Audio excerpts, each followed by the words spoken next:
Hunter's mornings often start with a phone call.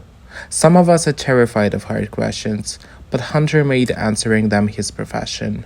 He is one of the first people who called when someone dies in a car crash, calls in the hospital, or passes away surrounded by friends and family. Hunter runs a water cremation and an urn gallery, as well, located right off the interstate near the Sportflex. When you first enter the building, you are met with beautiful urns made by local artists specifically for Hunter's business. They take over any surface they come in contact with, occupying floors, desks, walls. Sometimes it is hard to take a step without knocking one of them over.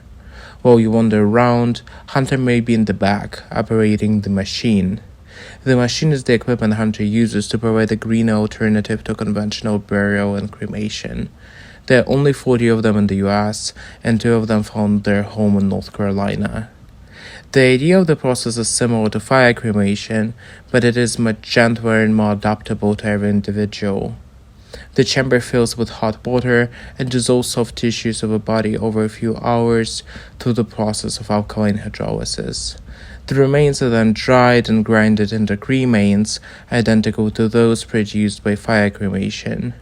However, Hunter's place is never as dark as my descriptions make it sound. Surprisingly, it is filled with laughter, stories, conversations.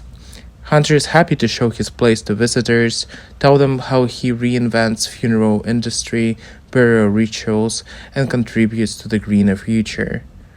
This is a great opportunity to ask questions about this still obscure process, or just come to terms with own mortality.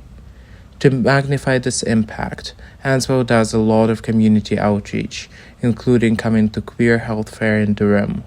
The table welcomed young and old to talk about mortality, funeral planning, and death positivity.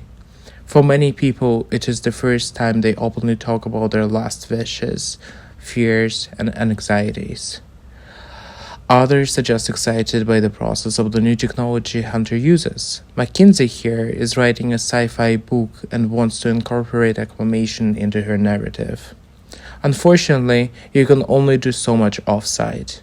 That is why at least twice a month, Answell opens its doors to the community events.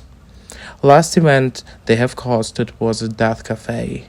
It is a great opportunity for people to get together, discuss death, and ask questions to Hunter.